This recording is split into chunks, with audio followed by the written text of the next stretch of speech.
ప్రపంచ ప్రఖ్యాతిగాంచిన అరసవెల్లి సూర్యనారాయణ స్వామి జయంతి వేడుకలను ఈసారి రాష్ట్ర ప్రభుత్వం 3 రోజులు పండగగా నిర్వహించాలని ఆదేశాలు జారీ చేసింది. దానికి అనుగుణంగానే అరసవెల్లి సూర్యనారాయణ స్వామి జయంతి ఉత్సవాలు మాత్రం ఘనంగా నిర్వహించారు. తొలి 2 రోజులు మాత్రం సాంస్కృతిక కార్యక్రమాలతో ఆకర్షణైనటువంటి భక్తులకు మాత్రం ఈరోజు స్వామివారి నిజరూప దర్శనంతో పాటు క్షీరాభిషేక దర్శనాన్ని కూడా అందుబాటులో తెచ్చు. అర్ధరాత్రి నుండి ఈ క్షీరాభిషేక దర్శనంతో పాటు నిజరూప దర్శనం చూసేందుకు భక్తులు పరితపిస్తున్నారు. ఈసారి సాధారణ భక్తులకు మాత్రం శీఘ్ర దర్శన భాగ్యం కలిగించేందుకు ఆయన చేసిన ప్రయత్నం ఈరోజు ఫలిందని చెప్పుకోవచ్చు. ప్రస్తుతం మాత్రం దర్శనం చేసుకుని వచ్చినటువంటి ఆమదాల్స్ ఎమ్మెల్యే కోన రవికుమార్ మనతో ఉన్నారు. చూస్తే మునుపెన్నడూ లేని విధంగా ఈరోజు జయంతి వేడుకలు 3 రోజులు పండగగా జరపడంకే కాకుండా సాధారణ భక్తులు మాత్రం శీఘ్ర దర్శన భాగ్యం అవన్నీ కూడా అలాంటి ఏర్పాట్లు జరిగాయి కదా. ఎందుకనంటే ఈరోజు రాష్ట్ర ప్రభుత్వం రథసప్తమి వేడుకల్ని రాష్ట్ర పండగగా చేయాలనేటటువంటి ఆలోచనతో ముందుకొచ్చాం. ఎందుకంటే హిందూ ధర్మాన్ని సనాతన ధర్మాన్ని ప్రజల్లోకి తీసుకుని వెళ్ళాలి. అంతేకాకుండా ప్రజాస్వామ్యంలో అన్ని మతాలు గౌరవించబడాలి, అన్ని వర్గాలు స్వీకరించబడాలి. ఆ ప్రజాస్వామ్యాన్ని కాపాడాలంటే తప్పనిసరిగా ప్రతి ఒక్క దాన్ని గౌరవించాలి. ఈరోజు శ్రీకాకుళం జిల్లాలోనే కాదు, భారతదేశంలోనే విగ్రహారాధన ఉన్నటువంటి ఏకైక సూర్య భగవానుడు ఉన్నటువంటి ఆలయం ఈ అరసవెల్లి సూర్యనారాయణ స్వామి దేవాలయం. కాబట్టి రథసప్తమి వేడుకలు ఇక్కడనే అతి వైభవంగా జరుగుతాయి. ఇక్కడ అయ్యవారి తాలూకా ఊరేగింపుల దగ్గర నుంచి అన్నీ కూడా ఉంటాయి. దీన్ని రాష్ట్ర ప్రభుత్వం 3 రోజులుగా దీన్ని కార్యక్రమాన్ని నిర్వహించడం జరుగుతుంది. ఈ 3 రోజుల్లో కూడాను చాలా స్పష్టంగా అనేక కార్యక్రమాలు గత 2 రోజులు జరిగాయి. ఈరోజు ప్రజలందరూ కూడా చాలా స్వేచ్ఛగా అన్ని రకాలైనటువంటి ఏర్పాట్లు ఇక్కడ చేశారు. ఈ పట్టణాన్ని సుందరీకరణ చేశారు. అలానే అనేక వసతులు కల్పించారు. అలానే ప్రతి ఒక్కరు ప్రభుత్వమే కాకుండా ప్రైవేటు వర్గాల వారు కూడా ఈరోజు ప్రసాదాలు పెట్టారు, నేను చూశాను.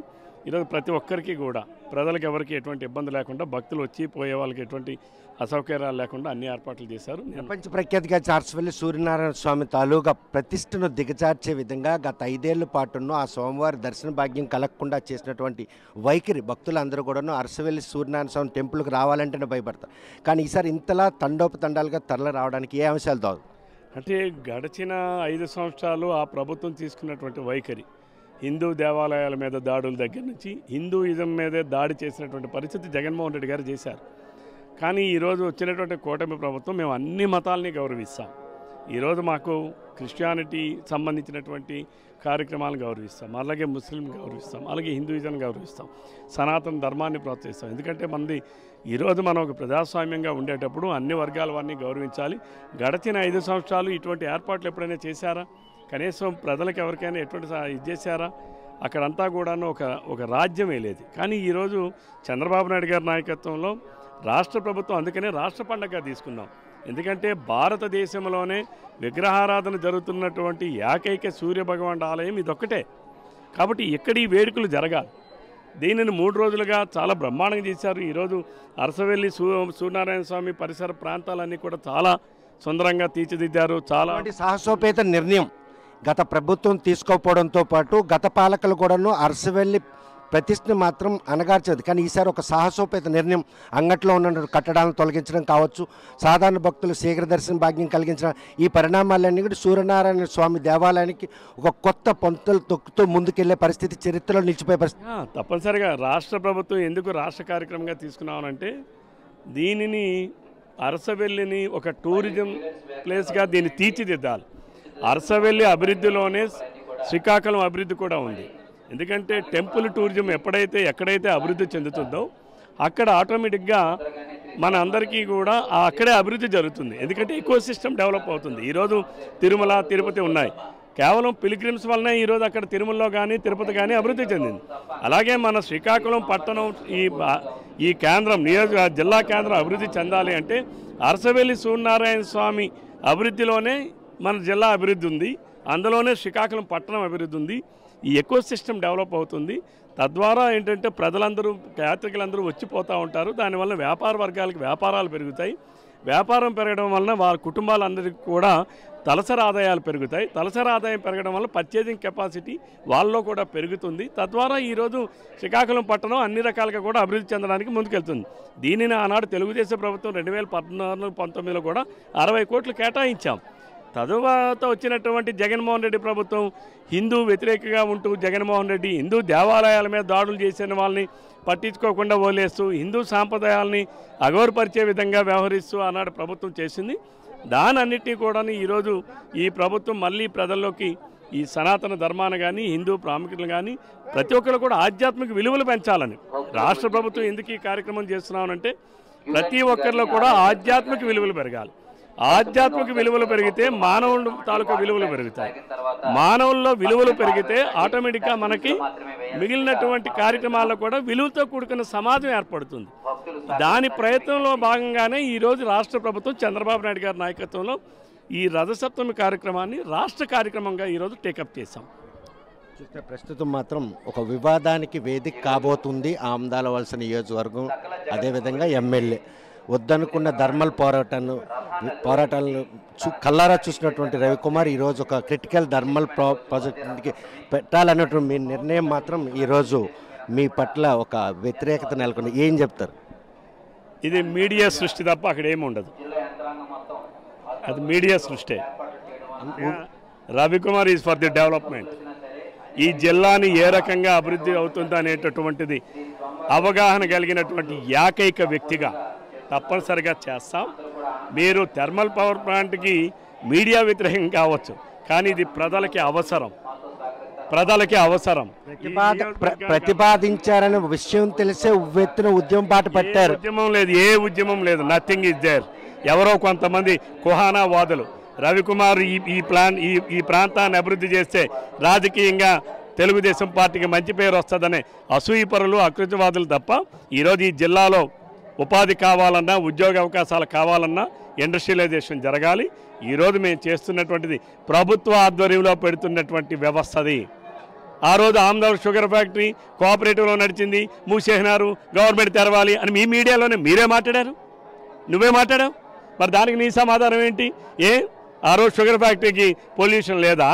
ఆ రోజు కంపు రాలేదా? మీరందరూ ఏం చేసావు? ఆ రోజు రైతు ప్రయోజనాలకు సౌలభ్యం కోసం ఏదైనా సమస్యను వాళ్ళు భరించారు. ఇక్కడ రైతుల ప్రయోజనాలు లేవు, అక్కడ రైతే లేడు. ఈరోజు మేము చూపించినటువంటిది రైతే లేడు. There is a government land. ఆదివాసుల మనుగడకు ముప్పు. ఆదివాసీలకి ఎవరికి మనుగడకి ముప్పు లేదు. అది నీ అవగాహన లోపం, మీడియాకి అవగాహన లోపం, ప్రధానంగా ఆర్టీవీ వాళ్ళకి అవగాహన లోపం. అంతే తప్ప అక్కడ చాలా స్పష్టంగా కాంగ్రెస్ పార్టీ హయాంలో సోంపేట కాకరాపల్లి థర్మల్ ప్రాజెక్టు ఉద్యమాలకు అండగా ఉండి ఈరోజు ఇంకో థర్మల్ ప్రాజెక్టుని ఆహ్వానించడం వెనక మీరు థర్మల్ పవర్ ప్రాజెక్ట్ అని అంటే దాని అర్థం అన్నిటికీ మీరు పిడుగుకి పాముకి ఒకే మంత్రం కాదు. ఆ ప్రాంతం వేరు, ఆ ప్రాంతం నైసర్గిక స్వరూపం వేరు. ఆమదాల వలస నియోజకవర్గంలో సరుబుజ్జిలి మండలంలో నేను చూపించినటువంటి ప్రాంతం తాలూకా నైసర్గిక స్వరూపం వేరు. అర్థమైంది కదండి? నమ్ముతారా జనం నమ్ముతారు. ఇది కోన రవికుమార్కు ఉన్నటువంటి నిజాయితీ. ఈరోజు ఈ రాష్ట్రం ఈ జిల్లా అభివృద్ధి ప్రధానంగా పనిచేసేటటువంటి వ్యక్తిని. నా నీతి ఏంటో, నా నిజాయితీ ఏంటో, నా కట్టుబాటు ఏంటో, నా కమిట్మెంట్ ఏంటో నా ప్రజలందరికీ. మరో సోంపేట కాకరాపల్లి ఉద్యమాలను సరిచూడాల్సి అవసరం. ఉద్యమాలు కూడా ఏమీ రావు. ఎందుకంటే అక్కడ అసలు ప్రజలే లేరు. అక్కడ ఏ గ్రామాలు కూడా పోవు. దానికి నేను హామీ. నేను పరిశ్రమలు తీసుకొస్తాం. మన జిల్లా అభివృద్ధి జరగాలి. ఈ జిల్లాలో చదువుకున్న నిరుద్యోగులు చాలామంది ఉన్నారు. వాళ్ళందరికీ ఉద్యోగాలు రావాలి. ఉపాధి అవకాశాలు లేక ఎక్కడెక్కడికో పోతున్నారు. వాళ్ళందరికీ ఉపాధి అవకాశాలు రావాలి. అందుకనే 30,000 కోట్ల రూపాయలతో ఈరోజు 3,200 మెగావాట్తో థర్మల్ పవర్ ప్లాంట్ తీసుకొస్తున్నాం. థర్మల్ పవర్ ప్లాంట్ వచ్చిన తర్వాత దానికి అనుబంధంగా సిమెంట్ పరిశ్రమలు వస్తాయి. దానికి అనుబంధంగా ఇంకా అనేక పరిశ్రమలు వస్తాయి. ఆమదాల వలస నియోజకవర్గాన్ని ఒక పారిశ్రామిక హబ్గా తయారు చేయాలనేదే నా లక్ష్యం. ఆ లక్ష్యంలో తప్పనిసరిగా ప్రజలకు మంచి జరుగుతుంది, నాకు కాదు. నేను అల్టిమేట్గా ఈ నియోజకవర్గంలో ప్రజలు ఎన్నుకున్నటువంటి ప్రజాప్రతినిధిగా ప్రజలకు మంచి జరగాలి. ఈరోజు ప్రజలు ఎవరికో ఒకడు ఇద్దరు స్వార్థం కోసం వ్యవస్థని బలి చేయం.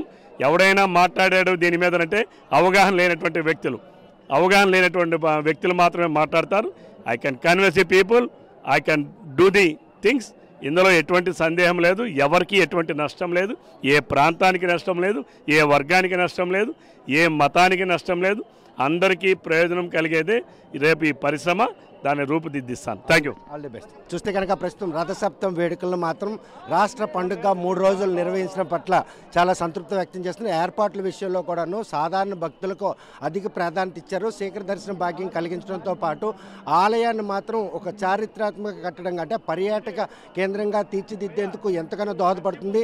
ఇటువంటి చారిత్రక దేవాలయాలను మాత్రం గత ప్రభుత్వం పూర్తిగా నిర్లక్ష్యం చేయడంతోనే ఈరోజు దేవాలయ ప్రతిష్ఠ మాత్రం భంగం కలిగింది. ఈసారి తమ కూటమి ప్రభుత్వ హయాంలో హైందవ తత్వంతో పాటు అన్ని మతాలను కూడాను సమానంగా చూసేటటువంటి ఒక భక్తి తత్పరతను మాత్రం ఈరోజు ప్రజల్లో ఇనుమడం చేసేందుకు చేసిన ప్రయత్నం. మరోవైపు చూస్తే ఆమదాల వలసలో క్రిటికల్ థర్మల్ పవర్ ప్రాజెక్టు విషయంలో మాత్రం అక్కడ ప్రభుత్వం భూమి ఎటువంటి హాని లేకుండా పరిశ్రమలు నెలకొల్పడే తన లక్ష్యంగా భావిస్తున్నారు. సోంపేట కాకరాపల్లి థర్మల్ ప్రాజెక్టుకి ఈ ప్రాజెక్టుకి ఎటువంటి సంబంధం లేదని చెప్పి కోనరాజ్ స్పష్టం చేస్తున్నాడు. వీడియో జర్నలిస్ట్ రామకృష్ణతో సత్యం, RTV శ్రీకాకుళం. మరిన్ని వీడియోస్ కోసం ఛానల్ ని సబ్స్క్రైబ్ చేయండి. లేటెస్ట్ అప్డేట్స్ కోసం వాట్సాప్ ఛానల్ ని ఫాలో అవ్వండి. ఆ లింక్ డిస్క్రిప్షన్ లో ఉంది.